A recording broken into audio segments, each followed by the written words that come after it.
Euh, donc je vous rappelle que cet après-midi, c'est une bouteille de rhum qui était remportée pour la meilleure des questions. Et que ce sont les éditions Gély qui payent. Je peux le dire parce qu'en plus, elle n'est plus là.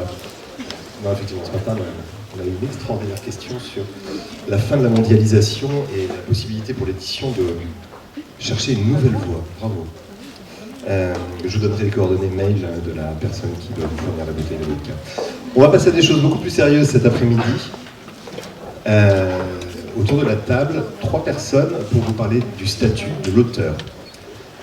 Je ne vous ferai pas l'affront de vous expliquer ce que c'est que le statut de l'auteur. Ça va se résumer très rapidement. Il n'y en a pas. Là, jusque-là, j'ai bon. À ma gauche, Stéphanie Lecam. Je ne vais pas vous cacher que j'ai une préférence pour elle parce qu'elle raconte des choses qu'on a parfois du mal à comprendre. Elle a une formation de juriste, une spécialité dans la propriété intellectuelle et elle est habituée aux conférences. Elle devrait être particulièrement intéressante. Tu feras un effort pour vulgariser comme quand tu me parles d'habitude. Merci. À ma droite, François Madéline, romancier. On a le droit de parler de votre carrière politique ou pas tout de suite? Oui. Donc, alors là, il y a des mots en fait qu'il ne faut pas employer dans cette salle. Un passage par Sciences Po, une carrière politique, et puis 4-5 romans à la Manufacture de Livres. Une carrière qui démarre bien, et avec 5 romans, on est multimillionnaire, j'imagine. Ouais. On va... Ah ben, j'imagine, mais bravo. Et j'espère qu'on aura l'occasion d'y revenir. Et Aurélie, de la Charte des auteurs et illustrateurs jeunesse. Je n'ai pas précisé que Stéphanie Lecam est directrice de la Ligue des auteurs professionnels. Nous avons donc 2 représentantes de syndicats, d'associations de défense des auteurs, pour expliquer précisément ce que c'est, d'abord, cette absence de statut, pourquoi cette absence de statut pose problème, et finalement, ce qui pourrait faire en sorte que les auteurs profitent mieux de l'écriture de leurs ouvrages et vivent plus correctement, puisqu'on a à peu de choses près 2 extrêmes dans la chaîne du livre, le libraire qui ne gagne pas grand-chose et l'auteur qui gagne encore moins. C'est bien résumé. On ne parlera pas de camembert aujourd'hui. Ce statut, alors justement, combien on gagne quand on est auteur, concrètement, François? D'abord, comment on gagne de l'argent quand on est auteur? Alors, principalement en allant dans des médiathèques, moi je le fais pas ça, mais principalement en faisant des rencontres, en allant, parce qu'il y a des tarifs CNL, et donc j'ai plein de collègues romanciers qui gagnent bien mieux leur vie en allant faire la promotion de leurs livres, puisqu'ils gagnent tout simplement 400 € par demi-journée en faisant des médiathèques, qu'en publiant des romans. Donc d'ores et déjà, on ne gagne pas sa vie quand on écrit des livres. On peut gagner sa vie, mais ça dépend combien de livres on vend. En gros, moi, pour prendre mon exemple, et c'est le cas de beaucoup d'autrices et d'auteurs avec qui je discute, vous voulez être romancier, c'est le rêve de votre vie, ou romancière. Le jour où un éditeur vous appelle, vous sabrez le champagne, enfin moi c'était une bouteille de Condrieu, du vin blanc de la vallée du Rhône. Et puis il y a un contrat qui vous arrive, vous n'êtes pas à compte d'auteur, vous n'êtes pas en auto-édition, vous êtes à compte d'éditeur. Mais en règle générale, c'est très souvent, il y a des éditeurs dans la salle, vous avez 500 € d'avaloir et 6% sur le premier contrat si l'éditeur il est un peu escroc au départ. Donc, vous allez vendre sur un premier roman, si vous êtes dans un petit éditeur indé, vous allez vendre 2000 livres, si ça se passe bien. Donc si vous avez 6% du prix hors taxe du livre et que vous en vendez 2000, effectivement, ça fait pas grand-chose. Alors, première précision, ces 6% n'interviennent qu'à compter du moment où les 500 € qu'on vous a donnés au départ ont été remboursés. Exactement. Mais ça, c'est au tout départ. Mais en gros, vous avez environ 10% du prix hors taxe du livre, et vous pouvez avoir donc des avances non remboursables, ce qu'on appelle des avaloirs, et puis vous avez donc 10% du prix hors taxe. Donc pour un auteur comme moi, qui ne vend pas si mal que ça dans le marché au niveau du marché du livre, et je peux même donner les chiffres, voilà, mon dernier roman c'est un peu plus de 10 000 je crois, et ben ça me fait pas... si Enfin, il y a eu Pagan, qui est un auteur de romans policiers, il dit un roman c'est 20 000, une série c'est 200 000. Quoi. Donc, moi j'ai 2 enfants en garde alternée, et 20 000 euros, c'est compliqué en fait pour moi, mais c'est pas mal par rapport à plein de professions, hein, 20 000 euros annuels. Mais en gros, c'est ça, la réalité de la vie de 95%, je pense, des romanciers. Et puis après, par contre, vous êtes surpayé. Parce que si vous prenez 2 euros par livre et que vous vendez 100 000 romans, là par contre, vous gagnez 200 000 euros. Ça a l'air idéal. En fait, il suffit de vendre 200 000 exemplaires. Oui, alors pour introduire peut-être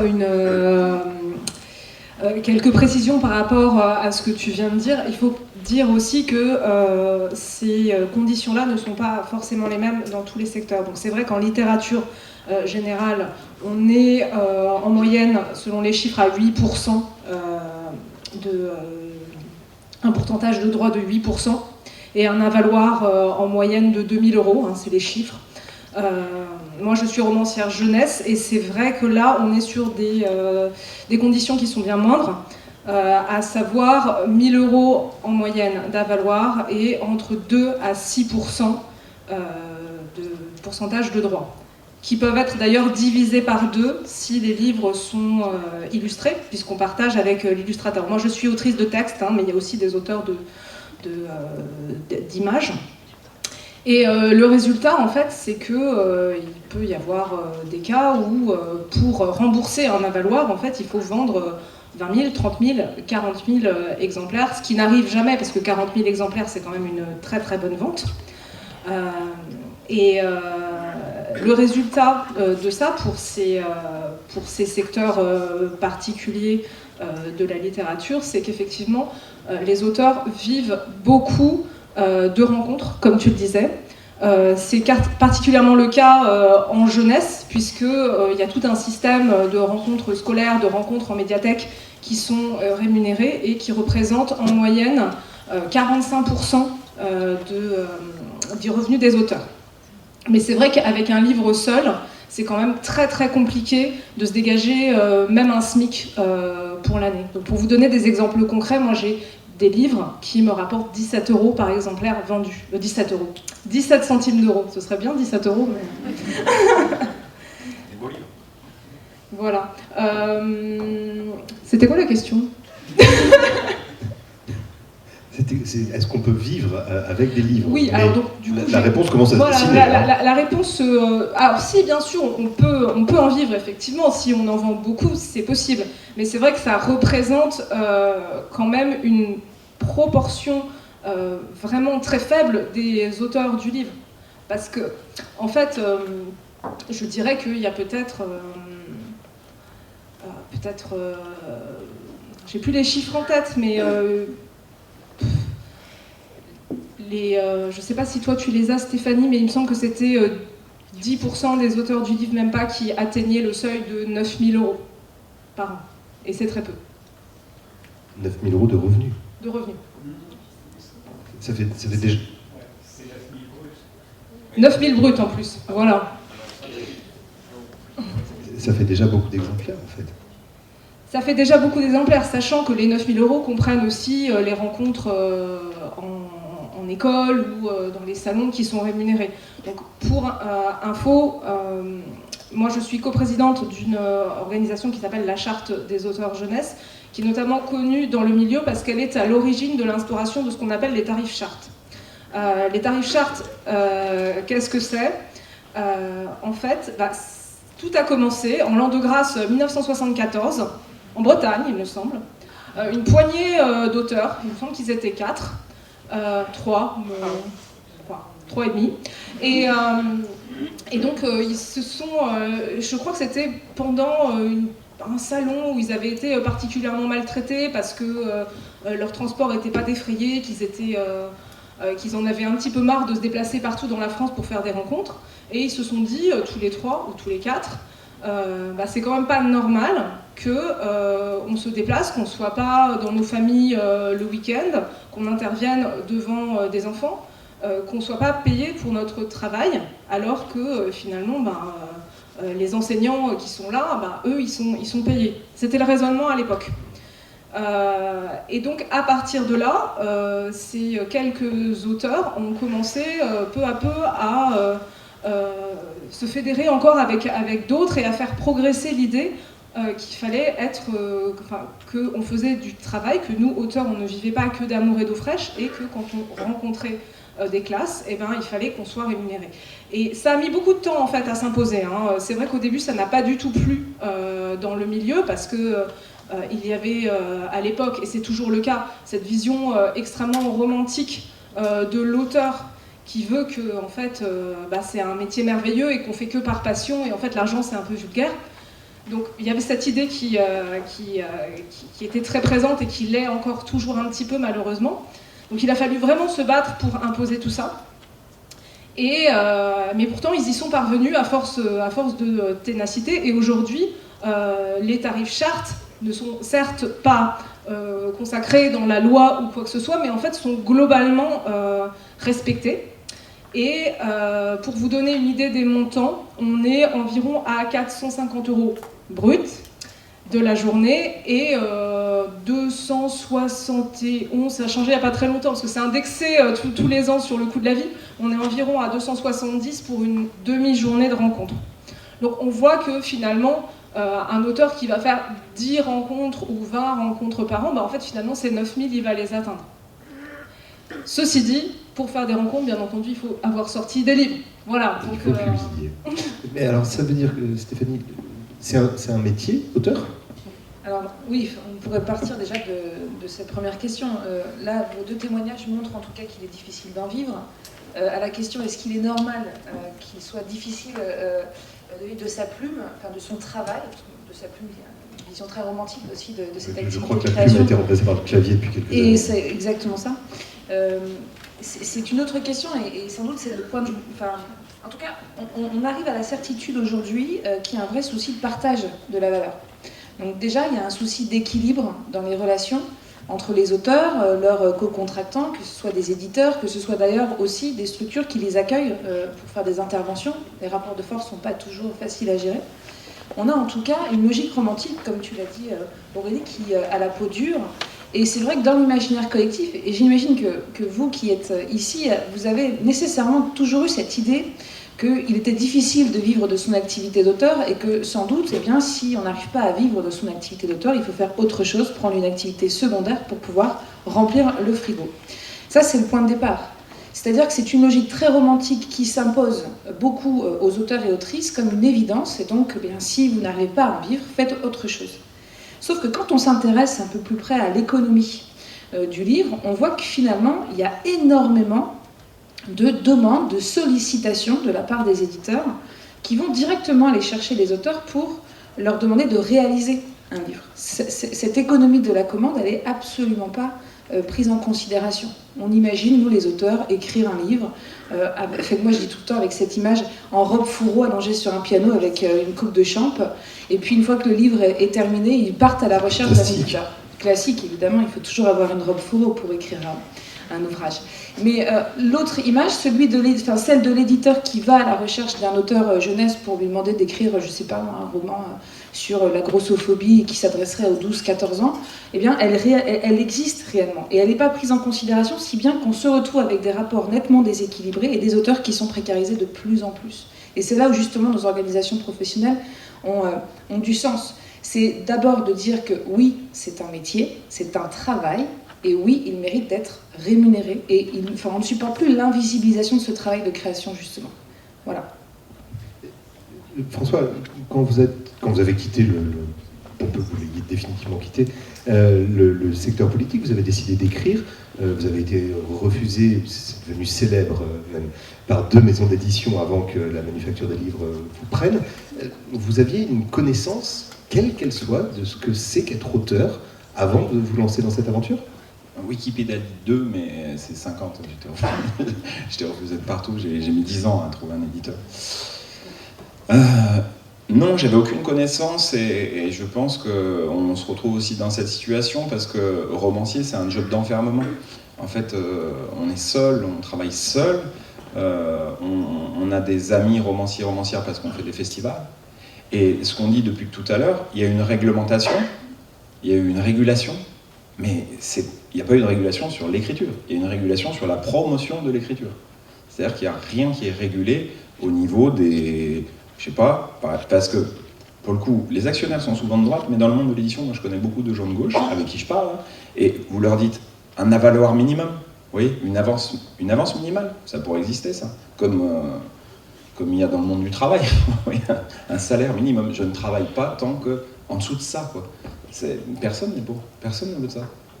Les gens vous regardent en disant... Juridiquement, ce serait possible de créer une avance minimum qui garantirait Disons que ce qui pourrait au être... moins un peu d'argent. Ce qui pourrait être intéressant, c'est de réfléchir à un dispositif juridique qui permettrait de renforcer la protection des intérêts des auteurs au moment où ils signent leur contrat. Parce que qu'est-ce qui se passe très concrètement? Je suis auteur, je vais signer mon premier contrat, mais comme je suis salarié, je signe mon premier contrat de travail, enfin je veux dire, on ne va pas voir son employeur en disant « Asseyez-vous mon petit chat, j'ai besoin de vous parler, moi je ne travaillerai pas dans votre entreprise si je n'ai pas minimum 3 000 € par mois ». Évidemment, on sait très bien qu'il y a un rapport de force qui existe et qui vous met dans une forme de subordination un peu caractéristique qui va faire que finalement vous allez prendre le contrat tel qu'il est, le signer et vous n'allez pas demander grand-chose. Si on crée des dispositifs juridiques qui vont vous permettre d'être plus fort dans ce rapport de force, à ce moment-là, vous allez vous retrouver avec un rapport contractuel qui va être rééquilibré. C'est ce que fait le droit du travail pour le salariat, c'est ce que devrait faire, normalement, s'il était bien fait, le code de la propriété intellectuelle pour les auteurs. Il y a un droit contractuel qui est censé renforcer la protection des intérêts des auteurs au moment où ils signent leur contrat d'édition, et malheureusement, il est, à ma connaissance, pas suffisamment exigeant, en tout cas... il pourrait être réécrit sur certains aspects pour renforcer vraiment votre protection au moment où vous signez des contrats. Et on pourrait envisager des minimums garantis, tout à fait. Et puis on n'est pas accompagné du tout. Je veux dire, quand je dis on est seul, on est seul. Quand les éditeurs ils vont acheter des droits étrangers... L'organisation professionnelle. Oui, voilà. Mais on est assez individuel. Enfin moi, tous les auteurs que je connais, c'est vraiment... On ne se parle pas entre nous de nos contrats, on ne communique pas entre nous. On n'a pas d'agent, par exemple. Et donc on cède nos droits pour 70 ans, je crois. En fait, quand on Après votre mort. Après votre mort, oui. Ouais, après ma mort, pardon, excusez-moi. Et quand les agents américains ils arrivent, ça se passe pas du tout comme ça. Hein. Pas du tout. Ils cèdent les droits, je crois, pour 5 ans, des fois. Et puis tous les 5 ans, faut repayer. Donc nous, on cède tous nos droits pour 70 ans après notre mort. Parce que c'est beau, on est content. Et on signe même, en plus de tout, ça c'est le contrat sur le grand format, mais en règle générale, on cède nos droits poche, hein, sur lesquels... et là, on laisse 50%, en règle générale, hein, c'est ça qui nous est proposé. Et donc c'est 50-50. Quand il y a cession poche, ben, c'est 50-50. Alors après, entre l'éditeur et l'auteur. Oui, et puis après, au-delà de tout ça, ce qu'il faut bien dire, je pense qu'il y a aussi une réalité de marché. Je ne connais pas le partage de la valeur, etc. Mais moi, je prends mon petit éditeur indépendant, la manufacture de livres. Vu mon niveau de vente, en vérité, il peut pas me donner... il serait très heureux, Pierre Fourniot, de me donner... il me surpaye en plus, déjà. Déjà, il me surpaye par rapport à mon niveau de vente. J'ai vraiment pas à me plaindre, mais il pourrait pas me donner il pourrait même pas me donner 1 500 € par mois. Il a été 10 ans éditeur, pendant 3 ans, il ne s'est pas payé lui-même. Donc il y a aussi une réalité, moi, chez de petits... Je ne parle pas des grands groupes, mais des éditeurs très indés, où pour lui, structurellement, à partir du moment où mon niveau de vente c'est environ 4 000 livres, ce qui est bien, je le dis à tout le monde, c'est plutôt pas mal en fait, et il ne peut pas me donner 1 500 € par mois, c'est impossible. Pour le coup, la charte voit ce genre de cas de figure se présenter régulièrement. Comme dit François, finalement, il est possible de donner plus d'argent à un auteur ? Ah bah, j'imagine que oui, tout simplement parce que déjà nous, à notre toute petite échelle jeunesse, parfois on ne comprend pas pourquoi il y a un décalage entre la manière dont est rémunéré un auteur jeunesse et un auteur de littérature générale. Alors que parfois il n'y a pas vraiment de différence entre un livre jeunesse, un roman jeunesse qui a juste une couverture et pas d'illustration à l'intérieur, en fait, il ne coûte pas forcément plus cher à fabriquer qu'un livre adulte. Donc du coup, c'est là qu'on voit que, même si effectivement hein, on nous parle des contraintes de marché, il doit quand même y avoir une petite marge, en tout cas pour les auteurs jeunesse. Après... j'imagine que oui, bien entendu, il peut être... excusez-moi. Il peut être possible de payer les auteurs, de payer les auteurs davantage.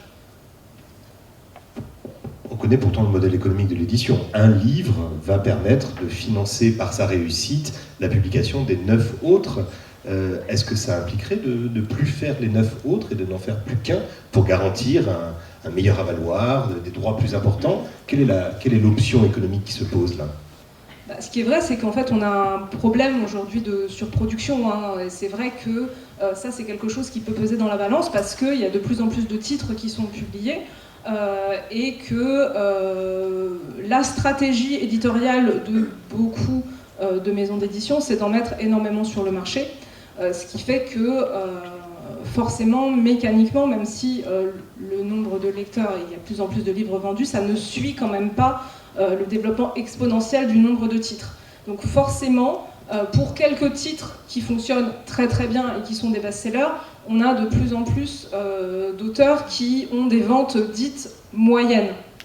Et donc, effectivement, il y a peut-être quelque chose à repenser de ce point de vue-là, en fait. Est-ce que la surproduction telle qu'on la connaît aujourd'hui est forcément la bonne solution?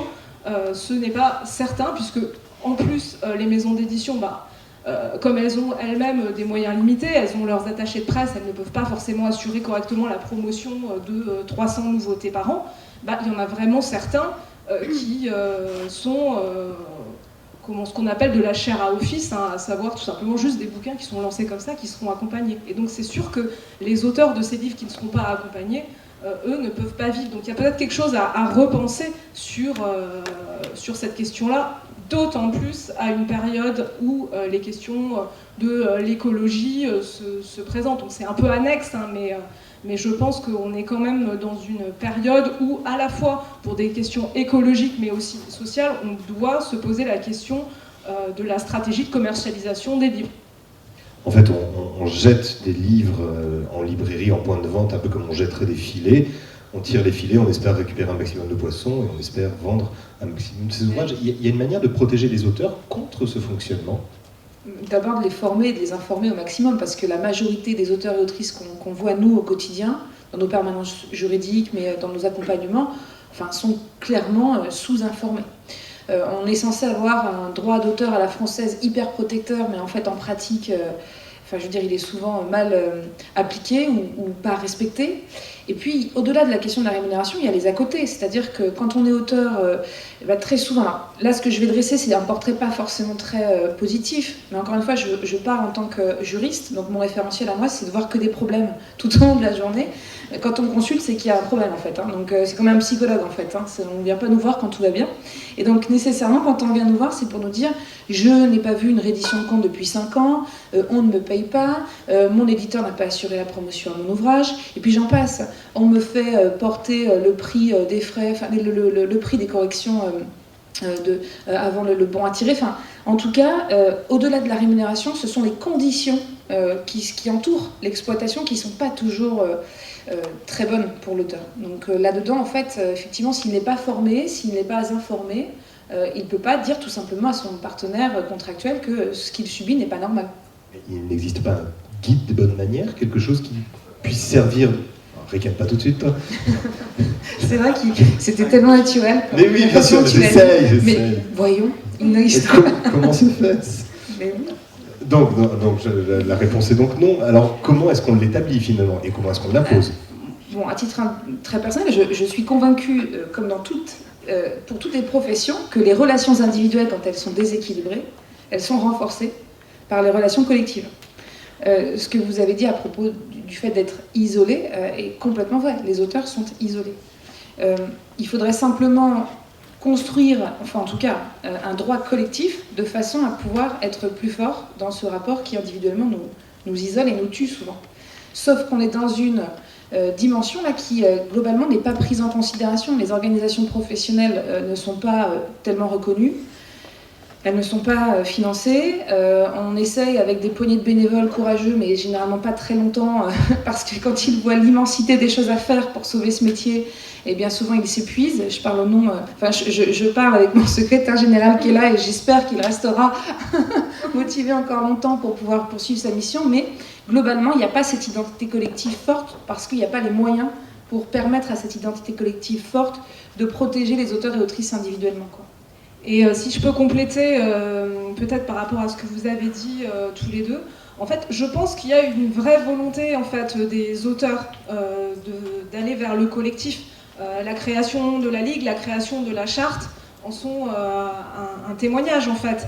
Mais le problème aujourd'hui, c'est que c'est vrai que c'est pas quelque chose qui est particulièrement encouragé par les pouvoirs publics, malheureusement. Tout simplement parce que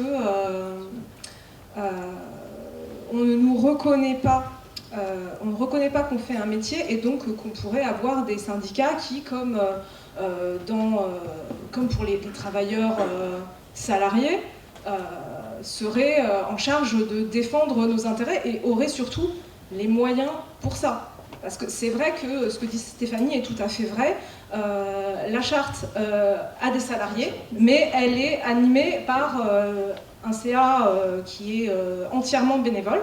Ils sont tous auteurs par ailleurs, donc ils ont tous un autre travail. Et c'est vrai que défendre les auteurs, connaître finalement toutes les dispositions juridiques, tous les petits coups fourrés qu'on trouve dans des contrats, en fait, c'est un vrai boulot. C'est pas quelque chose qu'on fait à côté quand on a déjà un métier qui rapporte pas grand-chose. Et aujourd'hui, malheureusement, en fait, on a un petit peu du mal à faire comprendre ça, que vraiment, il faudrait pouvoir structurer en fait ce collectif. François, votre formation à l'édition, à ce volet administratif, je ne parle pas du tout de création, hein, comment elle s'est effectuée? On parle, on échange, on discute, on apprend un petit truc d'un tel qui est infirmé par X tel et comment on navigue? C'est exactement ça. J'ai reçu mon premier contrat, mais voilà, moi je gagnais de l'argent. Je m'en foutais de mon contrat en fait. Moi je voulais juste être publié au début. J'avais pas conscience que j'avais peut-être gagné de l'argent, quoi. Non mais j'ai eu un métier moi pendant 5 ans. Voilà, pendant 5 ans, j'avais un vrai métier. D'ailleurs les éditeurs ils vous le disent, ils disent romancier c'est pas un métier, il faut avoir un métier. Mais ils le disent. Comme ça. Mais il n'y a pas que, hein, il y a aussi certaines personnes au ministère de la Culture qui vous le disent. Oui. Et donc oui, voilà. La mère de Chine, on va voir les anciens. Moi, les anciens. Et s'ils m'entendaient, il y a un ami qui s'appelle Pascal Dessin. On sait, dans le monde, moi, j'écris plutôt du roman noir. Bon, Pascal, lui, il est plutôt au courant. Va voir Pascal. Pascal va t'expliquer. Donc, en fait, on a des référents qui, comme ça, servent un peu de... Mais c'est très informel. De formation. Oui, c'est très, très, très informel. Et puis après, on fait des festivals, on a des relations d'amitié. Et puis après, on a un meilleur équilibre dans le rapport de force, mais il est à la fin toujours ultra déséquilibré.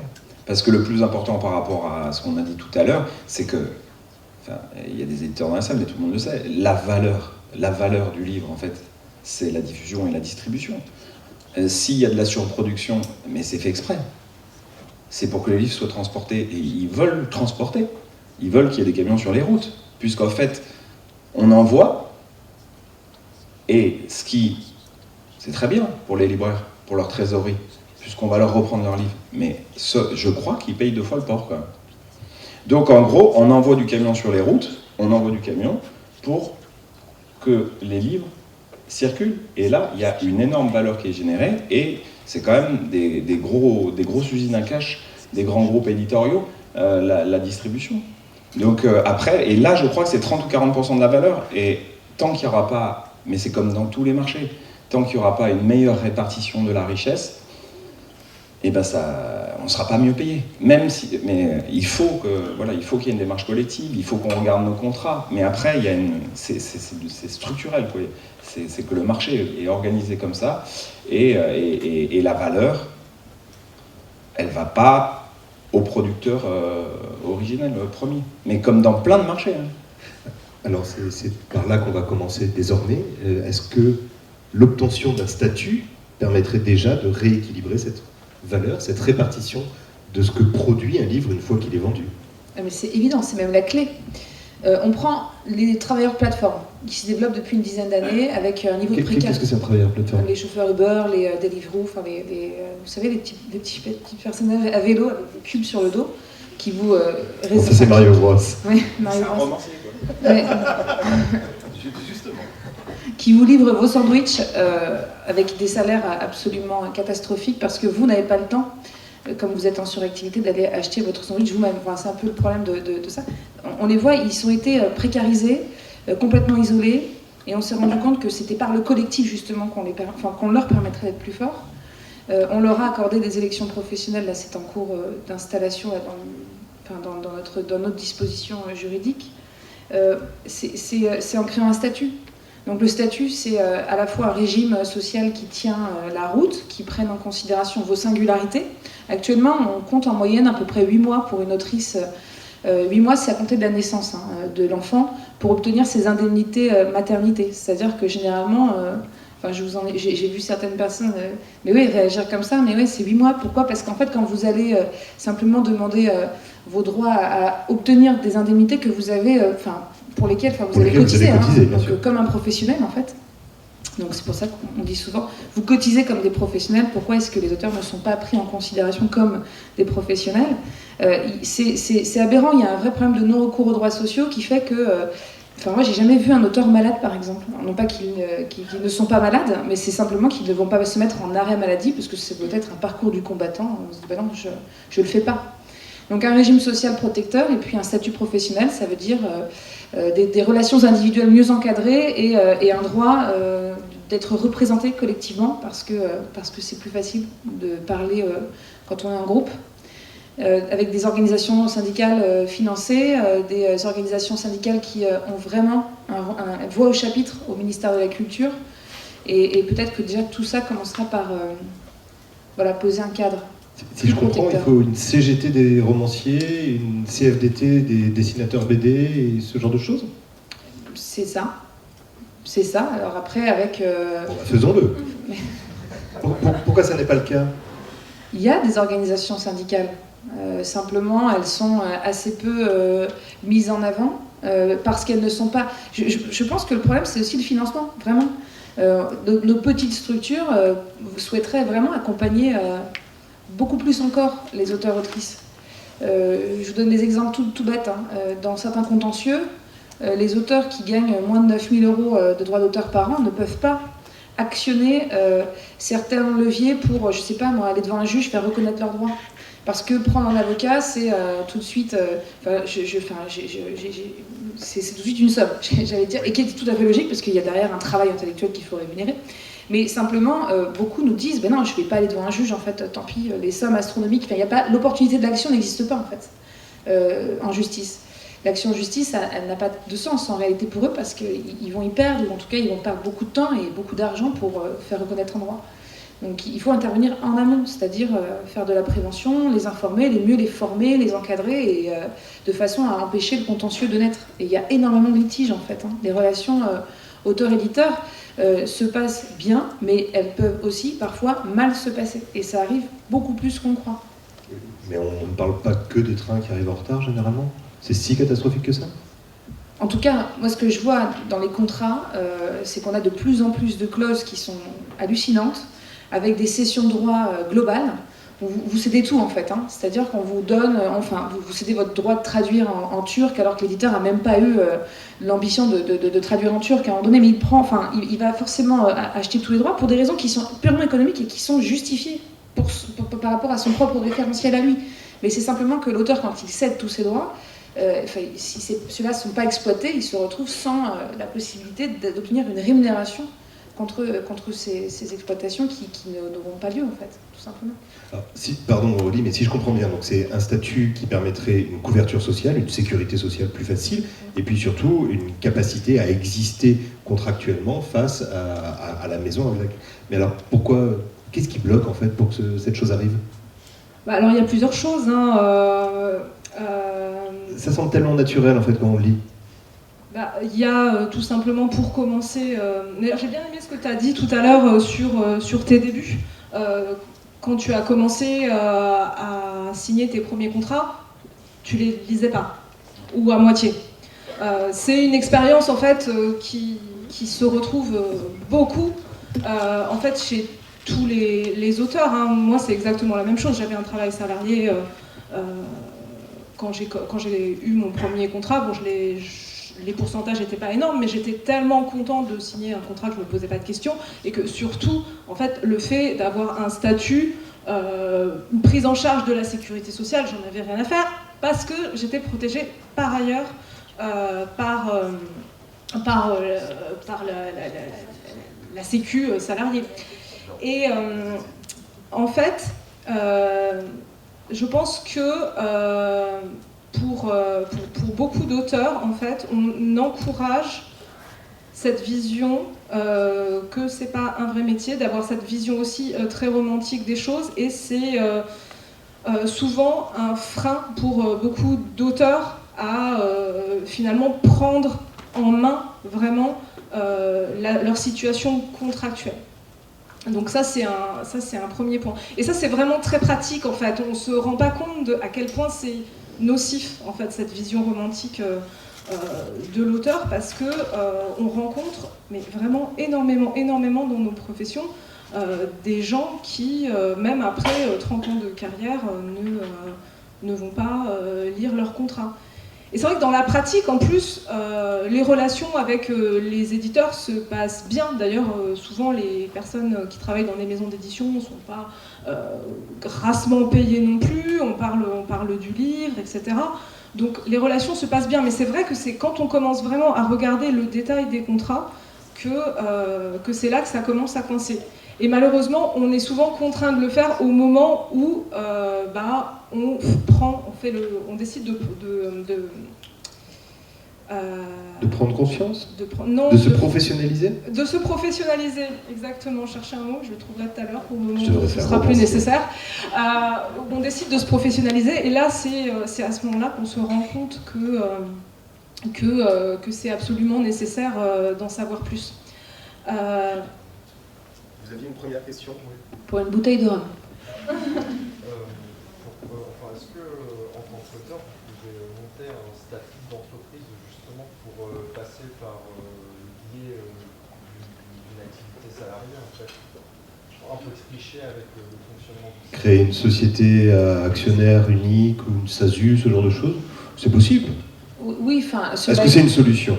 Oui, c'est peut-être pas forcément une solution, c'est-à-dire qu'en plus, il y a un régime social qui existe, avec des obligations légales qui vous disent en gros que tous les revenus tirés d'activités artistiques sont soumis aux cotisations du régime artiste-auteur. Donc en fait, on ne peut pas faire vraiment ce qu'on veut. Après, c'est vrai qu'on avait, nous, dans une des émissions de la Ligue, envisagé la possibilité de mettre en place du portage salarial. Mais bon, très sincèrement, j'ai l'impression que c'est des montages juridiques hyper complexes qui, finalement, nous font sortir un peu de cette voie précieuse qui est finalement de défendre l'existant aussi. Parce qu'il y a un régime artiste-auteur qui existe, qui est perfectible, mais qui existe. Donc sans doute faut-il rester avec l'existant, le performer pour qu'il soit plus efficace, et puis revendiquer, je pense, cette identité professionnelle que tu viens d'évoquer. Parce qu'il y a un souci de légitimité aussi. Beaucoup se disent, non mais enfin, moi je peux pas vraiment parler au nom des auteurs professionnels parce que bon, j'ai du mal à en vivre. Oui, mais tout le monde a du mal à en vivre. Donc à partir du moment où on commence à se dire que c'est un métier effectivement difficile financièrement, il faut absolument sortir de ce problème de légitimité. Donc moi j'irais plutôt sur l'existant et pas forcément sur la construction juridique un peu absurde comme ça. Oui. C'est pour rebondir là-dessus, justement, sur cette légitimité. Oui. Ça doit être très compliqué aussi pour les personnes qui écrivent. À quel moment est-ce qu'on se considère auteur ou autrice? Est-ce qu'il y a un livre? Est-ce qu'il y a une durée de temps? Est-ce que ça doit être aussi écrit quelque part Ça, c'est vraiment la vision romantique. Parce que, enfin, je suis désolée, François, je voudrais juste comparer l'auteur à un plombier de 2 minutes. Quand vous êtes plombier, que vous avez fait des études pour être plombier, la première intervention, je pense, vous êtes comme ça. Vous dites, tout va bien se passer. C'est certain. Mais je veux dire, au bout de 5 ans de carrière, vous vous dites pas, est-ce que je suis un plombier légitime quand même? Là, je suis pas sûre. Non, en fait, vous êtes plombier. Auteur, c'est pareil. Vous êtes auteur. Donc, en fait, vous êtes légitime, vous êtes votre... Vous voyez ce que je veux dire? Et ça, je suis tout à fait d'accord, mais c'est dans cette question, et encore des personnes qui ont du mal à se sentir Bien sûr. auteur, autrice, de fait, en disant je suis pas payée, mais comment le changer, justement?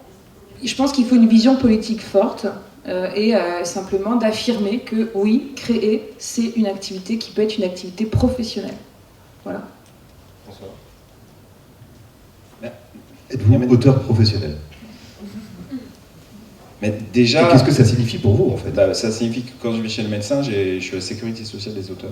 C'est bien. Je sais pas pourquoi. Peut-être parce que j'ai franchi un plafond. Vous avez franchi un cap, François. J'ai franchi un cap. Mais c'est quand même un peu important dans la vie. Je sais que je fabrique plus de 4 trimestres par an, désormais.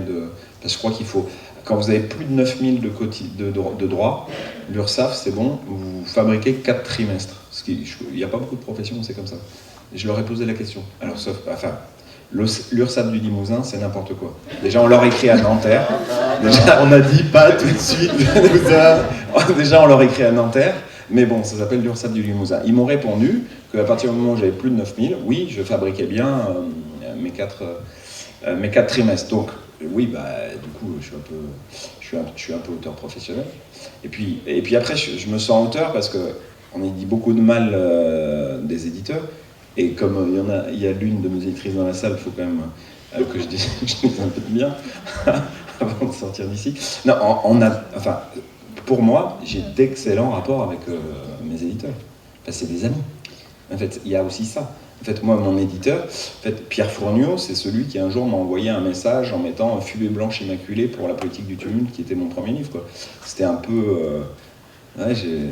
c'était vraiment merveilleux et sans être romantique. En fait, sans être romantique. C'est là où je me suis senti le plus auteur, quoi. C'est quand il y a un éditeur qui vous dit, une éditrice qui vous dit « J'aime beaucoup ce que tu fais et tu vas le publier ». Parce qu'au bout d'un moment, on est OK, mais les auteurs, il faut qu'on ait aussi conscience de quelque chose, c'est qu'il faut qu'on gère un tout petit peu notre ego. Parce que déjà, enfin en tout cas pour moi, c'était un acte narcissique. Je me suis dit, tiens, j'ai quelque chose à dire sur le monde, tiens, je vais l'écrire sur une feuille, tiens, je vais le faire lire à ma mère, tiens, je vais le faire lire à ma copine, oh, ces gens sont pas professionnels, même s'ils me disent que c'est bien, tiens, je vais l'envoyer à un éditeur. Et puis tiens, je veux que tout le monde le sache parce que... Mais après, moi, mon deuxième roman, je l'ai vendu à 643 grand format. Exemplaires grand format. 643, le livre est à 19 €. Mais je peux bien monter une société, avoir un statut, etc. En fait, il y a une question de chiffre d'affaires quand vous montez une société, quoi. Non, mais il y a aussi une réalité. Oui, ben voilà, je veux dire, à 643 grand format sur un roman, donc dans mon année, et ben... Non mais je me dis, je ne peux pas être un romancier professionnel, enfin je ne peux pas vivre de ma plume. Voilà, je ne peux pas vivre de ma plume à ce niveau de vente. Et après on voudrait tous vivre de notre plume, mais après il faut regarder le chiffre d'affaires généré. Parce que sur ce chiffre d'affaires-là, c'est pas le monde du cinéma, le monde du cinéma c'est 2,5 milliards, mais il y a beaucoup moins d'acteurs. Le monde du livre c'est 4,5 milliards, mais il y a plein de gens à rémunérer. Alors on sait où va l'argent, pas chez les libraires, un peu plus que chez les auteurs, mais pas chez les libraires. Pas trop chez les auteurs, donc je pense dans les dividendes, chez les actionnaires. Mais il y a aussi, voilà, moi j'en ai conscience, je sais que j'aimerais être bien mieux traité, je pense que s'il y avait une démarche collective, s'il y avait un statut, voilà, on ferait quand même un grand bond en avant.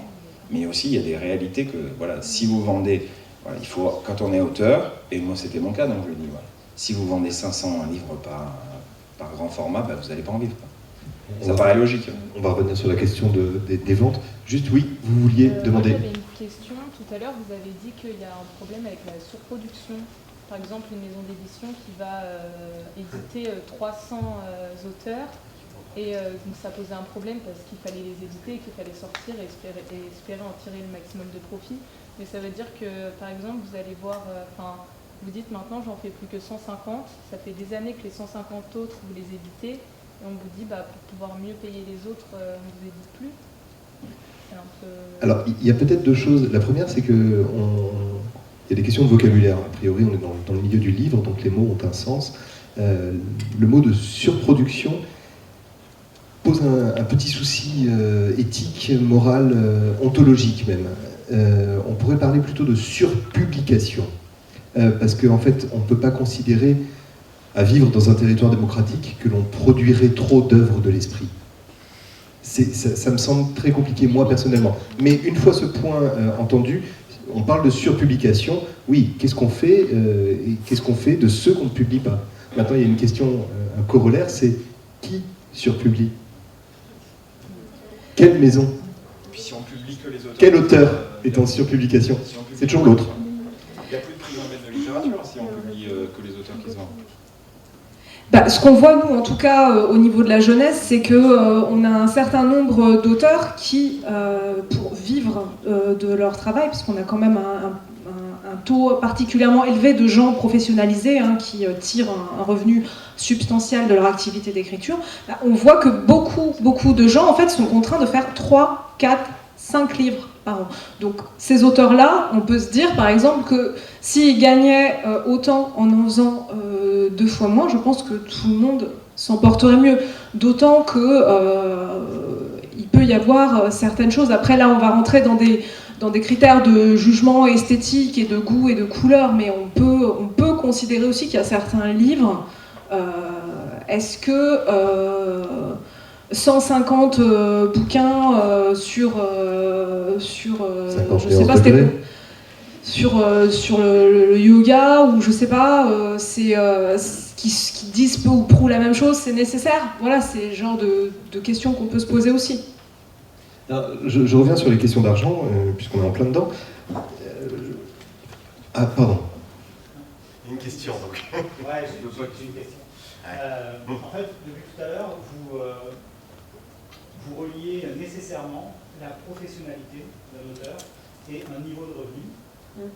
Est-ce que c'est pareil dans tous les métiers? Parce qu'après tout, on peut être peut-être auteur, y compris professionnel, mais un carton, je sais pas, par exemple. Est-ce que c'est envisageable, et comment, dans ce cas-là, envisager une professionnalité, un statut pour ces gens-là, etc. J'allais prolonger l'exemple. Finalement, le plombier qui ferait pas le nombre d'interventions nécessaires pour continuer à vivre en tant que plombier, continuerait-il d'être plombier? La question de l'argent et des revenus, on peut comprendre que psychologiquement, au bout d'un moment, oui, je gagne 10, 15, 20 000 euros par an de mes livres. Ok, je me sens légitime, en fait. C'est un premier détachement qu'il faudrait opérer. Décorréler les revenus de la professionnalisation. Il y a le problème de la rémunération et il y a le problème des droits attachés à la cotisation, à la rémunération. Il y a quand même 2 choses là. Parce que la majorité des auteurs, il faut bien le dire, cotisent comme des professionnels, mais quand on dit que ça pêche au moment où ils veulent bénéficier des prestations sociales attachées aux cotisations, c'est compliqué. J'ouvre une parenthèse, on la referme aussitôt si tu veux, mais il y a un vrai scandale par exemple avec l'AGSA qui n'a pas appelé à cotiser les auteurs sur la partie vieillesse pendant près de 40 ans. Donc cela, c'est en tout cas la manifestation d'un problème de prise en considération des intérêts professionnels. En ce qui concerne la rémunération, j'entends François ce que vous dites sur le fait que finalement vous dépassez les seuils et que pour autant vous ne vous sentez pas auteur professionnel. Moi je crois que la rémunération c'est un indice, mais ce n'est pas le seul indice. En tout cas ça ne doit pas être le seul critère de professionnalité. Il y en a d'autres. Il y a le temps qu'on passe à la création, il y a les interventions que l'on réalise ici et là, il y a les rencontres avec le public, et puis il y a peut-être, je sais pas moi, les études qu'on a pu faire pour être graphiste, pour être scénariste, en tout cas, il faudrait réfléchir collectivement à l'émergence de critères de professionnalité qui nous permettraient de dire non, la rémunération n'est pas un indicateur de votre professionnalité, mais peut-être c'est simplement un premier indice qui, ajouté aux autres, pourrait nous permettre d'identifier en tout cas un corps professionnel. On parle souvent des apiculteurs quand on parle des auteurs. Pourquoi ? Parce que les apiculteurs, après de longues négociations collectives, ont réussi à se mettre d'accord sur des critères de professionnalité. C'est-à-dire qu'il y a celui qui va avoir sa ruche ou ses 2 ruches dans le fond du jardin qui va se dire « moi, j'adore ce que je fais, mais je le fais pour un loisir. Et au fond, je n'ai pas du tout intérêt à négocier ou en tout cas à revendiquer une retraite complémentaire. » Mais à côté de ça, il y a les vrais professionnels de l'apiculture qui, eux, vont tirer des revenus et voudraient que sur ces revenus, il y ait des vraies cotisations qui leur permettent d'accéder à des vraies prestations sociales. Et cela a au moins un intérêt à ce qu'il y ait une identité professionnelle, qu'un corps professionnel puisse être constitué, protégé collectivement, individuellement et socialement. Je ne sais pas si on voit la différence entre les deux, mais voyez, moi, par exemple, je suis aussi autrice. C'est une activité très accessoire. Je ne me considère pas comme autrice professionnelle, puisque je suis maître de conférences à l'université, mais mes revenus d'auteur ne sont pas suffisamment importants pour me faire revendiquer un droit d'accéder à un régime de retraite complémentaire. Je suis universitaire, j'aurai par ailleurs une retraite, si tout va bien. Mais en attendant, vous voyez, je ne vais pas m'investir pleinement dans la défense de cette protection sociale-là. Voilà. Donc il y a ça aussi, il y a le corps professionnel qui revendique une protection en tant que professionnel. Oui, ça, je trouve que ce que dit Stéphanie, c'est absolument fondamental. En fait, ce serait même la vraie base pour que les choses commencent à changer un petit peu pour les auteurs, et ça rejoint la question de Madame tout à l'heure.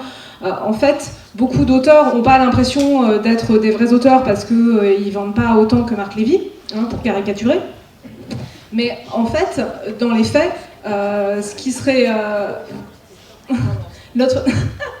notre problème aujourd'hui, en fait, c'est que, et c'est de là vraiment dont découlent tous nos mots, c'est qu'on ne sait pas qui est un auteur professionnel. Qu'est-ce que c'est en fait exactement ? Alors en artiste-auteur, on nous dit qu'on est 270 000, mais on ne sait pas exactement s'il y en a un peu plus ou s'il y en a un petit peu moins. On ne sait pas forcément si parmi tous ces gens-là, il y en a beaucoup pour qui ça représente une part significative de leur activité professionnelle, tant en temps consacré qu'en revenus. Donc en fait, on nage gaiement dans un espèce de flou qui est finalement, en fait, a des conséquences vraiment pratico-pratiques. C'est-à-dire que tous les systèmes qui sont mis en place autour de nous, artistes-auteurs, dysfonctionnent. Mais je pense que l'une des raisons premières, c'est que personne ne les connaît et que personne ne prend la peine, en fait, de tout simplement réfléchir et mettre en place des critères pour dire c'est quoi un auteur professionnel. Et une fois qu'on aura défini ce que c'est qu'un auteur professionnel, ce sera aussi une splendide base pour éventuellement, nous l'espérons en tout cas, organiser des élections professionnelles, parce qu'on saura c'est quoi le corps électoral. Parce que c'est vrai que d'un côté, il n'y a aucun sens, par exemple, à faire voter une personne qui a pondu un livre de poésie il y a 10 ans pour des représentants d'artistes-auteurs, parce qu'effectivement, cette personne a un travail par ailleurs, et elle n'a pas spécialement d'intérêt à tout ce qui est couverture sociale, etc. Elle s'en fout, elle est assurée par ailleurs. Mais pour le coup, il faudrait vraiment qu'on décide collectivement de qui sont les artistes-auteurs concernés et lesquels devraient avoir voix au chapitre en élisant leurs représentants. Et ça, c'est une question qui est absolument fondamentale, et pour l'instant, on déplore qu'il n'y ait pas vraiment de volonté, en fait, de faire vraiment la lumière là-dessus. Et là, on refait encore la boucle sur la vision romantique, à savoir qu'il y a des auteurs qui vont se dire « Ah bah oui », ou des gens qui vont se dire que auteur, c'est un métier où on ne gagne pas sa vie et où finalement, tant qu'on ne vit pas de sa plume 24 heures sur 24, c'est pas un vrai métier. Qu'on n'a pas un bureau en bois comme Victor Hugo et vivre sur la mer, on n'est pas un auteur. François ? Non, c'est pour répondre peut-être pas à ta question un peu et à ce qui vient d'être dit. Mais moi, je me suis jamais dit je suis auteur professionnel, mais je me le dirai jamais, quoi. C'est un truc pour un footballeur professionnel, un rugbyman professionnel, quoi. Mais je suis auteur, quoi. En fait, je me suis senti auteur le jour où j'ai eu un contrat d'édition et que ma mère, elle a pu aller acheter son livre dans une librairie. Là, je me suis vraiment senti auteur. Et est-ce que si les rapports étaient un peu plus équilibrés, mais moi, je suis plutôt pas trop mal payé par mes éditeurs, mais si c'était plus équilibré, je pourrais peut-être en vivre, parce que moi, je suis à la limite. Oui, moi, je suis à la limite, en fait. Je pourrais quasiment en vivre, mais il faudrait que je fasse 2 livres par an. Donc, c'est trop. Mais, enfin, je peux pas. C'est impossible. C'est impossible. Enfin, si, je pourrais. Je suis peut-être feignant, enfin, j'en sais rien. Mais oui, j'ai fait ça dans 4 ans. Et notamment parce que j'ai eu d'autres activités à côté, notamment l'audiovisuel. Parce que ça rémunère, quoi. Même des choses qui ne sont jamais produites. Hein. Ça paye vachement mieux. Et oui, à partir du mois de janvier, c'est ce que j'ai promis à mon éditeur, parce que là, pour l'instant, c'est lui qui me fait vivre, alors qu'il n'a pas de texte. Oui, je vais retrouver une activité, une autre activité, et complémentaire, je l'envisage comme ça. Je me dis, j'écrirai des romans, peut-être un peu moins forts, enfin, la production sera moins forte, mais je l'ai déjà fait, et je pense que je le ferai, et je suis pas sûr, enfin, moi je connais dans mes amis des gens qui veulent faire que ça, et je connais d'autres personnes qui sont assez comme une activité complémentaire, ou plusieurs activités, je veux dire, avoir plusieurs activités, je pense que c'est aussi possible, c'est beaucoup moins confort. Et après, moi je fais de la littérature, de la fiction, littérature générale, polar, quoi.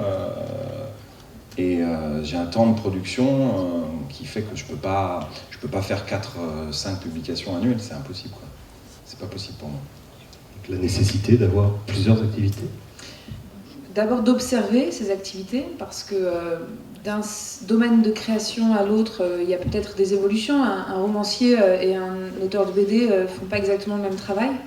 Le temps que l'on met à faire les deux ouvrages, je ne dis pas qu'ils ne sont pas comparables, mais c'est simplement que sans doute ils doivent être examinés de façon différente.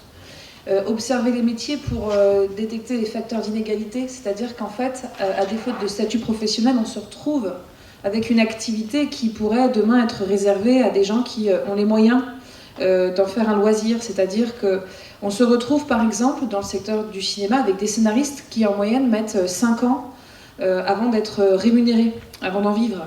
Qui peut attendre 5 ans avant d'obtenir ses premières rémunérations? Eh bien, soit vous avez la chance, je ne sais pas, de vivre avec quelqu'un qui... Enfin, la chance, je ne suis pas sûre que ce soit une chance, mais enfin, vous vivez avec quelqu'un qui a la possibilité de supporter votre non-rémunération, et donc dans ce cas, vous attendez 5 ans et ça y est, vous êtes enfin rémunéré, soit vous êtes rentier par ailleurs, ou soit, je ne sais pas, vous êtes...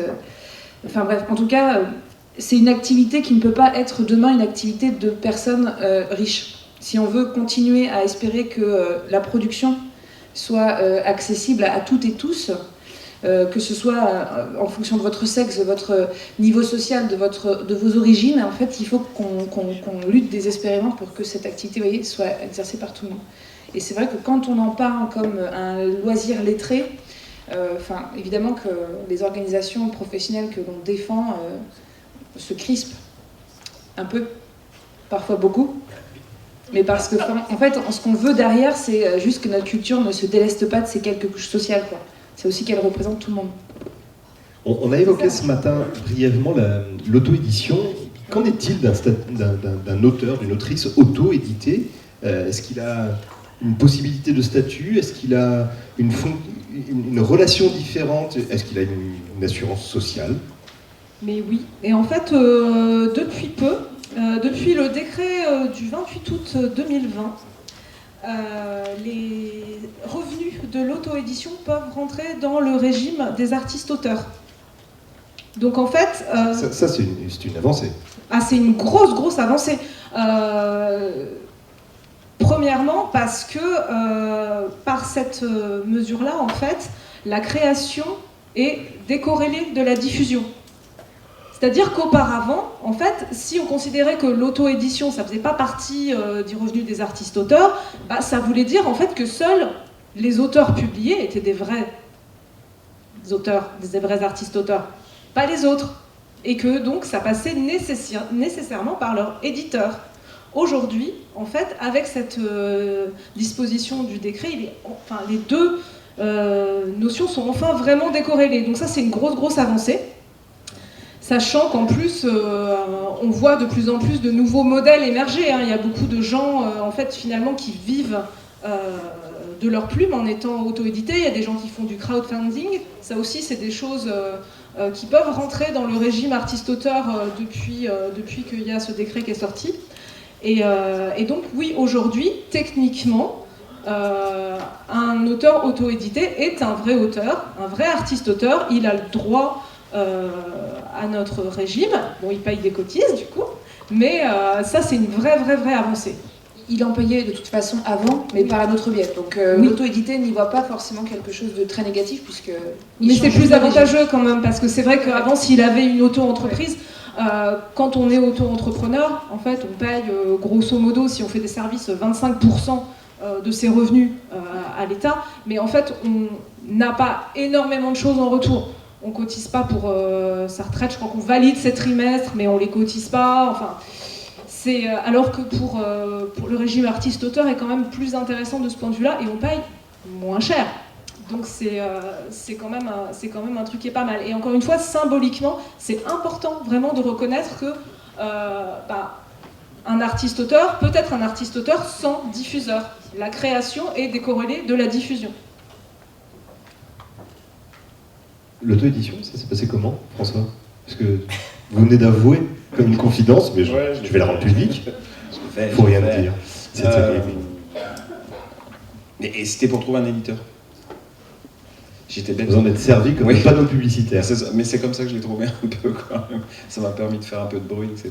Et c'est comme ça que je l'ai trouvé. Mais enfin, l'auto-édition, c'est un éditeur, il veut vendre un livre à 500 000 personnes. Et l'auto-édition, c'est l'inverse. Ouais, ils veulent vendre 500 000. En fait, l'auto-édition, principalement, c'est on achète son propre livre. C'est ce que j'ai fait. Je voulais juste avoir un livre, à moi. C'est le mental. Avec mon nom dessus pour l'envoyer à maman. Ouais, c'est ça, pour ma mère. Donc j'ai commandé 20, 30 livres. Ouais, comme ça, j'avais un livre. J'étais content. J'avais un livre. Mais je me suis pas senti auteur. Description psychologique. D'abord, Parce c'est qu'il y a ça. toujours cette vision romantique de l'éditeur qui arrive et qui vous consacre auteur. Mais en fait, c'est pas faux. Hein. Cela étant, il y a plein de structures dans Non, mais lesquelles oui, puis le l'auteur texte. n'est pas édité. Mais c'est-à-dire que. Non, mais après, dans la vision romantique de l'auteur, moi, je considère pas que c'est. Oui, on est dans l'enfermement, oui, c'est individuel, mais c'est pas du tout un job individuel. Enfin, je connais des romanciers à qui il faut pas changer une virgule parce que ils ont vu la trace de Dieu dans la rosée le matin sur le pétale de Marguerite. Non, mais un éditeur, ça sert il travaille quand même. Enfin, je veux dire. Ah, non, mais Et il n'y a pas que. Voilà, c'est un truc collectif aussi, l'écriture. C'est pas seulement. Enfin, en tout cas, chez moi, c'est collectif. C'est collectif. le travail de l'éditeur est évidemment primordial et il faut le C'est là que je défendre. me suis senti auteur, en fait. Bien sûr. C'est quand j'ai travaillé les formes, en fait. Parce que quand j'étais en auto-édition, j'ai jamais travaillé la matière, quoi. Ça me rappelle le propos d'une ministre de la Culture, Aurélie Filippetti, qui avait dit « L'éditeur fait la littérature ». Ça avait fait rugir à l'époque. Et là, tu me regardes pour que je Oh réagisse. oui. Mais moi, je veux Là, c'est ton affaire. je veux bien réagir parce que juste après, je rendrai la parole à Stéphanie.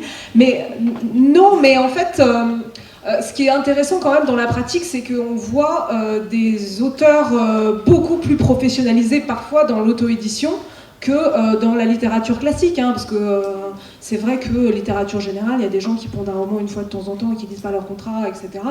D'un autre côté, pour réussir à marcher en tant qu'auteur auto-édité, et pour donc pas vendre uniquement son livre à sa tante et à soi-même, être un auteur indépendant, voilà, il faut finalement être un vrai professionnel multicasquette. C'est-à-dire que outre le fait qu'il faut écrire son bouquin, il faut travailler la maquette, il faut gérer la correction, il faut faire sa petite com, etc. La couverture. La couverture. C'est presque ça. Et franchement, ça c'est un vrai boulot, on s'improvise pas, hein, parce que tout le monde a déjà vu des couvertures affreuses de gens qui savaient pas trop comment s'y prendre. En fait, c'est un savoir-faire. Donc, certains auteurs auto-édités sont vraiment parmi les plus professionnalisés parce que du coup, ils sont obligés. Ils font la distribution ? Non, ça c'est. La distribution s'opère par la plateforme sur laquelle on vend. Mais ce que vous voulez dire, c'est que, en somme, quand on se lance tout seul, il faut avoir toutes les casquettes que l'on peut, dont on peut bénéficier quand on est auteur et qu'on signe avec une maison d'édition, en fait. Et tous les Absolument. aspects de fabrication, production, etc. Bon, sur la ministre de la Culture, vraiment. Non, ce que je voudrais simplement peut-être dire, parce que je repensais à ce que je disais et je voudrais pas que mon propos soit... il est parfois exagéré pour plus de pédagogie, mais ça c'est le travers qu'on a quand on est enseignant à l'université, on doit faire preuve de pédagogie. Et je voulais vraiment rappeler que, évidemment, j'ai pas une vision manichéenne à la Zola des éditeurs qui sont des méchants éditeurs et des auteurs qui sont des pauvres petits auteurs qu'il faut évidemment ramasser par terre parce qu'ils sont tombés du nid. Mais c'est simplement que, voilà, nous on intervient souvent quand il y a des vrais déséquilibres, hein, je voudrais vraiment dire, et souvent quand justement il y a un problème d'exécution des contrats. Mais à côté de ça, il y a en tout cas dans l'auto-édition une opportunité, à mon sens, historique, de réfléchir au rapport qu'il y a actuellement entre les auteurs et les éditeurs. Parce qu'effectivement, on voit aussi beaucoup d'auteurs très connus qui quittent le monde normal de l'édition. Quand je dis normal, enfin, il y a des guillemets à mettre, mais pour aller justement s'aventurer du côté de l'auto-édition et donc pour le coup de déléguer toutes ces problématiques de promotion, de mise en forme à des personnes qui savent faire. Et à ce titre-là, on voit une activité qui évolue. Ces évolutions font que, pour revenir à la ministre ou au ministre de la Culture, la ministre de la Culture, il y a une urgence absolue à réagir, en tout cas, et avoir une vision politique forte pour faire face à tous ces changements. Alors, pour avancer, comment est-ce que ce statut d'auteur peut exister ? Vous avez commencé, Aurélie, par poser quelques jalons. Il faudrait identifier les personnes, identifier les auteurs professionnels pour pouvoir avoir un corps électoral potentiel qui permettrait d'élire des représentants. Ces représentants pourraient être les interlocuteurs des pouvoirs publics. J'imagine que c'est la démarche première. En fait, pourquoi tout ça ne se fait pas ? Eh ben, c'est une très bonne question. Je vous remercie. On a le sentiment qu'il n'y a pas forcément une volonté politique de le faire, tout simplement parce que dans notre écosystème, il y a certains acteurs, par ailleurs très utiles, qui ne sont pas forcément favorables à l'émergence de cette représentativité, de cette... Pardon Aurélie, je vous coupe, mais là c'est extrêmement sibyllin. Est-ce que vous pouvez être plus précise dans la compréhension ? J'allais y venir. Donc vous êtes familiers, j'imagine, tous du secteur du livre, mais aussi du secteur de l'art en règle générale. Donc on a des organismes qui s'appellent les organismes de gestion collective et qui, pendant très longtemps, et toujours aujourd'hui en fait, ont plus ou moins pris la place des, on va dire, le mot est peut-être un peu fort, mais non, en fait, c'est le mot confisquer un petit peu la parole des auteurs. Je vois qu'il me dit oui, confisquer la parole des auteurs. Donc les organismes de gestion collective, qu'est-ce que c'est ? C'est des organismes qui récoltent et qui gèrent et répartissent nos droits. Voilà. Donc il y en a, on peut en citer plusieurs. Dans le livre, il y a la SOFIA, l'audiovisuel, la SACD, la musique, la SACEM, etc. Donc on en a 25 en France. Et le problème, malheureusement, c'est que ces organismes de gestion collective, qui sont très importants dans le paysage, n'ont pas forcément trop intérêt à ne plus être finalement détenteurs de la parole des auteurs, on va dire. En somme, ce sont des puissances économiques. Oui. Qui veulent garder le statut d'interlocuteur immédiat avec les pouvoirs publics. Exactement. Pour ne pas laisser la parole à ceux qui seraient plus légitimes pour la prendre. Exactement. En fait, on revient c'est toujours terrible, avec... c'est obligé de le dire quand même. Non, mais on revient toujours avec ce problème d'identification du corps professionnel. Les OGC représentent les droits des auteurs vivants et des auteurs morts. Donc déjà, ça fait beaucoup plus de monde. Et ils n'ont pas un intérêt à défendre plus les vivants que les morts. Et nécessairement, nous, quand on représente les adhérents et adhérentes, en fait, nos adhérents et adhérentes sont bien vivants. Et les intérêts ne sont pas les mêmes. Je vais vous prendre un exemple tout bête. Au moment de la crise Covid, il était question certaines organisations professionnelles de scénaristes ont milité pour que les films qui passent à la télévision soient plutôt des films d'auteurs vivants, pour les aider à traverser la crise sanitaire sans précédent. L'OGC comme la SACD n'a absolument pas voulu appuyer cette demande parce qu'elle a en son sein des auteurs morts qui gagnent autant d'argent quand les films des morts sont diffusés et elle ne peut pas prendre parti. Donc en fait, comme elle défend les deux, elle ne peut pas défendre spécifiquement les intérêts professionnels. Je ne sais pas si c'est plus clair. Je ne sais pas si c'est plus clair. Est-ce que tout le monde a compris cet exemple ? C'est une question ou c'est un thumbs up ? Ok, merci. La bouteille de rhum n'a toujours pas été Elle est remportée. toujours en jeu. Peut-être que la vodka a plus d'attractivité ce matin. Donc, vous avez face à vous, organisation représentative des auteurs, des autrices, des pouvoirs publics qui ne vous aident pas. Vous avez des organismes de gestion collective qui récupèrent de l'argent, qui pèsent donc économiquement, y compris sur les pouvoirs publics, qui ne vous aident pas non plus. La question va être un peu terrible, mais pourquoi vous continuez à lutter en fait ? C'est une bonne question. Je ne demande pas pourquoi vous continuez à écrire, hein, mais au bout d'un moment. C'est vrai, c'est fini. C'était un plaisir. Mais tout simplement parce que on pense que pourquoi on lutte est juste et qu'au bout d'un moment, en fait, ça va finir par faire son chemin. On n'a pas évoqué depuis le début de cette table ronde un document extrêmement important qui est venu apporté de l'eau à notre moulin au début de l'année 2020, qui est le rapport Racine. Donc le rapport Racine, en fait, c'est un rapport qui a été commandé par le ministère de la Culture, qui s'est fait beaucoup attendre, et qui, pour résumer, en fait, fait 23 propositions qui, si elles étaient appliquées, changeraient vraiment tout pour les artistes-auteurs. Et d'ailleurs, sans surprise, il y a dedans l'identification du corps professionnel et la représentativité. Donc cette personne, Bruno Racine, a mené énormément d'entretiens, a rencontré énormément d'acteurs, c'est un travail de 8 mois. D'ailleurs, je crois que, je suis sûre même, d'ailleurs Stéphanie, tu as participé au rapport Racine. Oui. Voilà. C'est un rapport qui a été enterré malheureusement par la ministre actuelle. Mais c'est ce que j'ai lu sur Internet. Le rapport a été mieux enterré qu'un cadavre à Las Vegas. Oui. C'est éloquent, ça veut dire quoi? En fait, qu'est-ce qui s'est passé pour que ce rapport soit enterré? En fait, donc pour tout reprendre, on est en janvier ou en février 2020. Nous, artistes-auteurs, on est hyper contents parce qu'on voit enfin écrit noir sur blanc un vrai diagnostic de notre situation, avec vraiment une vraie reconnaissance que les auteurs sont complètement paupérisés, que tous les systèmes qui ont été mis en place pour eux ne fonctionnent pas, etc. Qu'il faudrait une représentativité, enfin tout ce qu'on a dit. Donc on est contents. Cependant, un an plus tard, en mars, la ministre a annoncé un programme de travail pour les artistes-auteurs qui, a-t-elle dit, reprend 15 des 23 propositions du rapport Racine.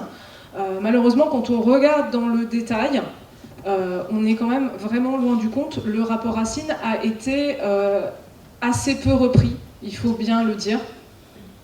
Et donc aujourd'hui, oui, il est bien enterré. Quoi. Aux oubliettes. Il est bien aux oubliettes.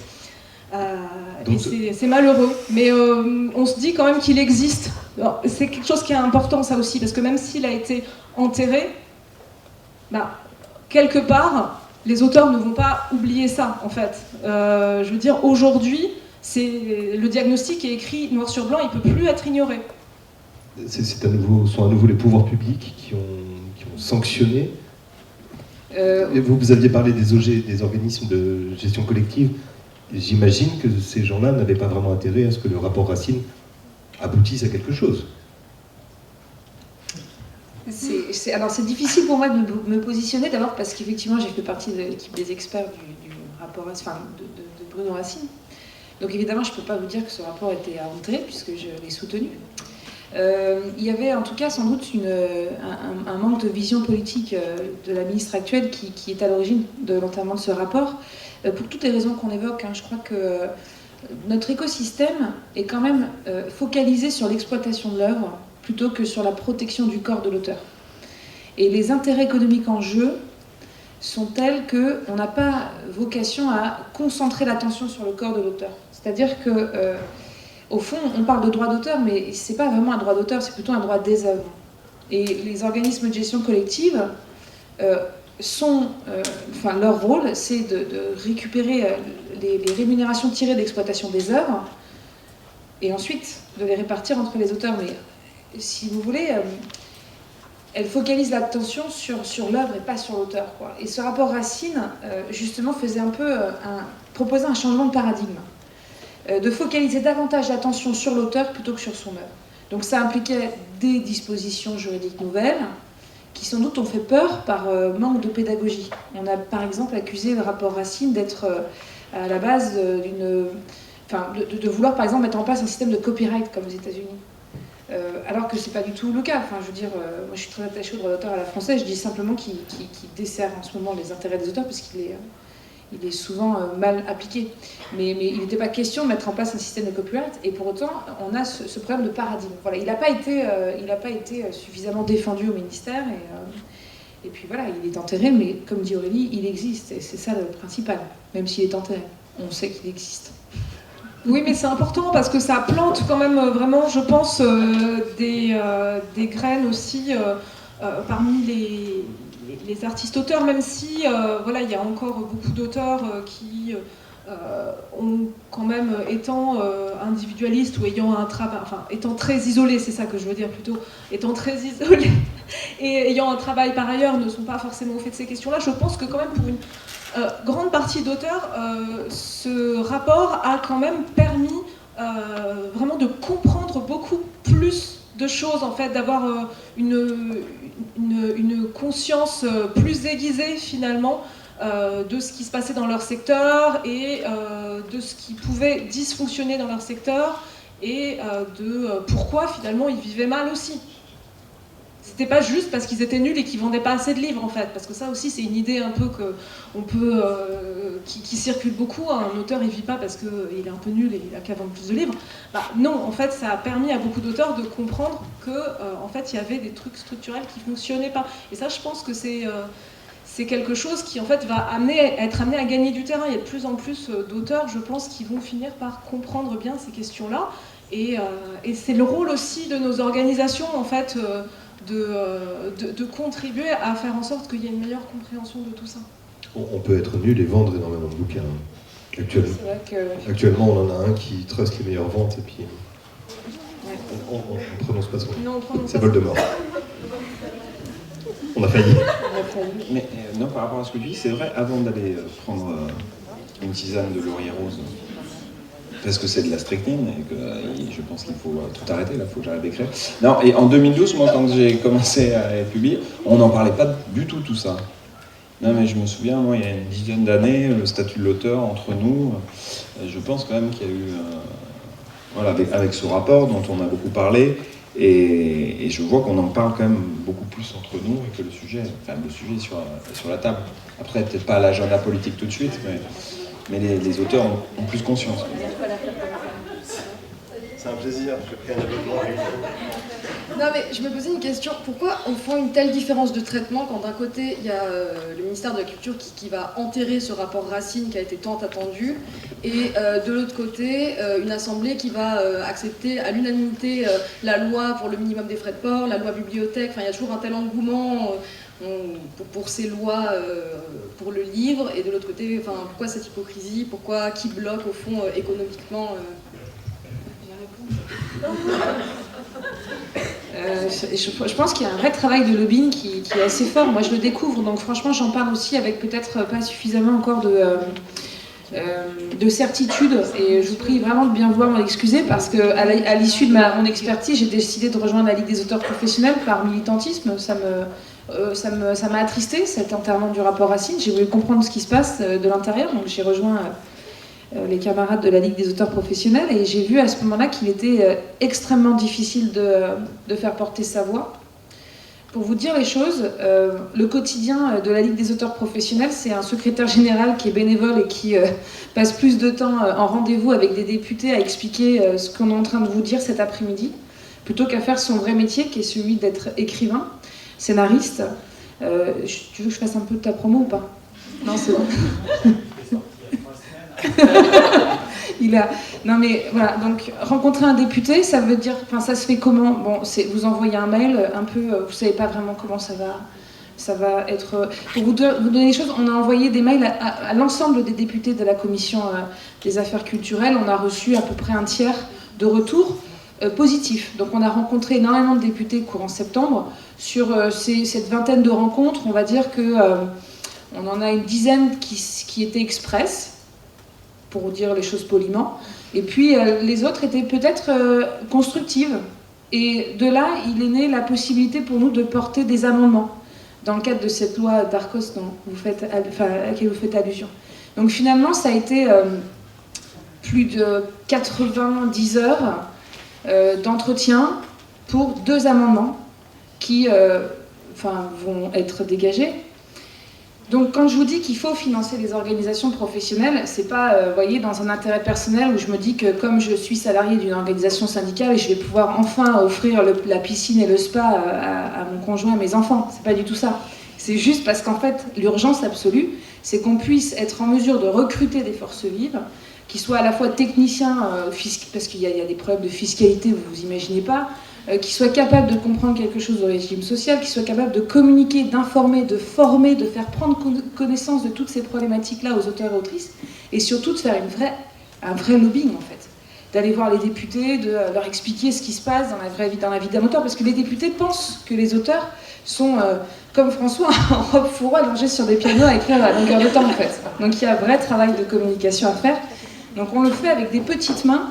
Et quand je vous parlais du découragement des bénévoles, il est certain. Enfin, je veux dire, on a un turnover qui est incroyable parce qu'en fait, au bout de 6 mois, vous vous rendez compte que vous avez avancé d'un pas, vous changez de ministre, vous reculez de 10 pas. Bon, il faut trouver des tarés en fait pour s'engager syndicalement dans ces manifestations-là. Mais vraiment, et c'est ça le problème en fait, c'est que tant qu'on n'a pas des forces vives sur le terrain, on n'aura pas de corps professionnel reconnu et en fait, on va inlassablement comme ça traîner les choses. Donc, vous avez la possibilité peut-être de porter ce message. Ça. Juste un petit ajout, c'est que la loi que vous évoquez sur les frais de port a été portée par le syndicat de la librairie française qui a réussi à obtenir d'un côté les financements et d'autre part la reconnaissance de l'interprofession par laquelle ils deviennent porteurs de la voix de la totalité. C'est la raison pour laquelle j'avais égratigné le syndicat ce matin en disant que il ne fallait pas non plus prendre les enfants du bon Dieu pour des canards sauvages, mais qu'en réalité, c'est une question de représentation, et c'est bien là tout l'enjeu du statut, finalement, de pouvoir savoir qui va parler au nom des auteurs. Puisqu'aujourd'hui, ceux qui parlent usurpent la parole, c'est moi j'ai le droit de le dire, et ceux qui devraient parler n'ont pas voix au chapitre, ou alors sont obligés de faire un travail de fourmi, comme vient de le dire Stéphanie.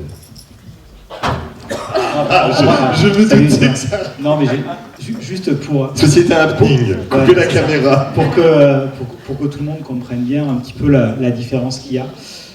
D'abord, on est dans un écosystème qui existe comme ça et qui perdure depuis des dizaines et des dizaines et des dizaines d'années. Donc, il y a des habitudes qui sont prises à tous les niveaux, notamment au niveau du ministère de la Culture, qui est habitué à avoir des interlocuteurs qu'il connaît, avec lesquels il travaille, etc. La prise de conscience de la nécessité de la création d'un corps professionnel, d'un statut, etc. chez les auteurs, elle est relativement récente, comme tu l'as dit tout à l'heure. Et en fait, fondamentalement, elle est arrivée quand il y a eu un problème d'argent, c'est-à-dire quand il y a eu un passage, une très grosse augmentation de notre retraite complémentaire. Parce que là, tout d'un coup, tous les auteurs professionnels, notamment les auteurs, et quand je parle des auteurs professionnels, en l'occurrence, c'était surtout les auteurs jeunesse et les auteurs de BD qui sont les auteurs les plus professionnalisés, se sont dit « Ah oui, mais là, je suis en train de perdre 1 mois de mes revenus annuels. Je vais mourir. » Et donc là, tout d'un coup, ils se sont dit « Ah, mais les autres aussi. Ah, » Et ça, c'est ça qui a fait une espèce d'émergence un petit peu de la voix des auteurs. Et donc, ça prend du temps, ensuite, à partir de là, d'arriver à construire quelque chose. Ça prend d'autant plus de temps quand, par exemple, quand on parle de la SACD ou de la SACEM, qui sont les 2 plus gros organismes de gestion collectif, la direction de la SACD ou de la SACEM, ça chiffre à peu près à 400 000 ou 500 000 euros de revenus annuels. On parle de millions et de millions d'euros de fonctionnement. Et donc, évidemment, quand on a ces moyens-là, on a une force de lobbying qui est colossale, des intérêts à défendre qui sont extrêmement précieux, et des capacités d'action. Enfin, au moment du rapport Racine, Bruno Racine, il devait manger 1 fois par semaine avec le directeur de la SACD ou de la SACEM. Enfin, il avait des rendez-vous en permanence. Pierre Sirinelli, lors de son rapport, nous l'a dit, il avait un rendez-vous toutes les semaines. Toutes les semaines. Il y a quelqu'un qui vient lui dire ce qu'il doit mettre dans son rapport. Toutes les semaines. Et évidemment, les organisations d'auteurs n'ont pas cette capacité-là. Donc, la répétition, c'est la base de la pédagogie, hein, attention. Exactement. Et donc ce rapport, déjà, il est sorti parce qu'il a failli ne pas sortir, il a failli être enterré avant sa sortie. Au moment où ce rapport est sorti, 1 semaine avant, le syndicat national de l'édition disait déjà « c'est de la merde, ce rapport, c'est pas bien ». Il n'était pas sorti, le rapport, donc eux, ils l'avaient déjà eu, il avait déjà essayé de faire en sorte qu'il ne sorte pas. Donc, la situation, elle est compliquée parce que, naturellement, les acteurs en place n'ont pas envie de changer un système qu'ils trouvent qui fonctionne bien. Et pour autant, je ne pense pas que ça enlève réellement des choses. Je pense que ça assainirait le système, que chacun soit à sa place, parle à sa place, dans son rôle, et ça permettrait, on va dire, de mettre les choses au clair. Mais ça prend un temps immémoré, énorme, et il y a des habitudes terribles qui sont mises en place, outre les enjeux financiers. Une ultime question après cette intervention, ou pas du tout? Ah, la bouteille d'or. Allez, Sylvie. Tu sais que je peux en plus manipuler le jury, donc... Je ne vais pas du tout rebondir sur le droit d'auteur, etc. On a une super spécialiste sur scène et il y a plein de thèmes liés sur la gestion collective. Mais à propos d'une reconnaissance de l'auteur comme métier, est-ce que du côté de la formation, on pourrait faire quelque chose? Parce que simplement, donc moi je suis en IUT métier du livre, et parmi les certitudes au moment des recrutements, quand les étudiants se présentent, c'est que les étudiants qui se présentent et qui veulent devenir auteurs, on leur dit « Ah, c'est surtout pas chez nous ».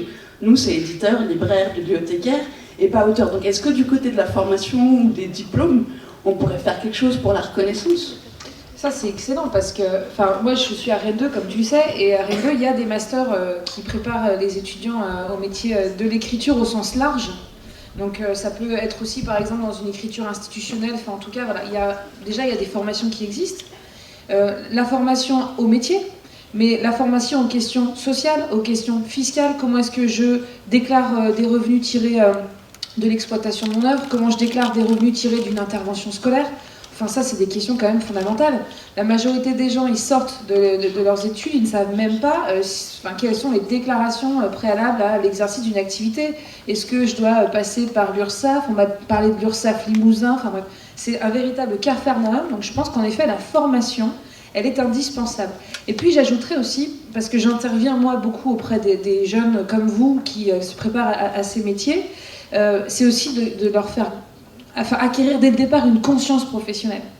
C'est un truc tout bête, mais je suis intervenue il y a 2 semaines dans une licence pro graphiste et je me suis amusée à leur demander de me faire un devis sur un appel d'offres que j'avais complètement imaginé, et ils étaient complètement en panique, certains faisaient des convulsions parce qu'ils ne savaient pas du tout quels chiffres ils allaient mettre. Ils m'ont dit « mais combien on met, madame ?» Mais j'ai dit « mais ça, c'est à vous de me le dire. » Enfin, je veux dire, le plombier, quand il vient chez vous pour vous faire une intervention, il ne vous regarde pas en vous disant « mais combien je mets dans mon devis ?» En fait, vous voyez, cette conscience professionnelle, il est impératif que nos étudiants et étudiantes, demain, ils l'aient à la sortie de leur école.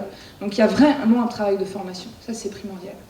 Ouais, alors si je peux ajouter quelque chose pour ce qui concerne les auteurs du livre, mais les écrivains, pas les illustrateurs, c'est que souvent, ils n'ont pas d'études d'écrivains. Ça existe pas mal aux États-Unis, hein, le creative writing, pardon pour le mauvais accent, mais en France, pas vraiment. Donc c'est vrai que en général, la professionnalisation des auteurs se fait après. Il se trouve que c'est le rôle des organisations qui souvent en fait mettent en place des formations ou des masterclass ou des choses pour justement réussir à former les auteurs, parce que c'est vrai que des études d'écrivains, pour l'instant, il n'y en a pas beaucoup.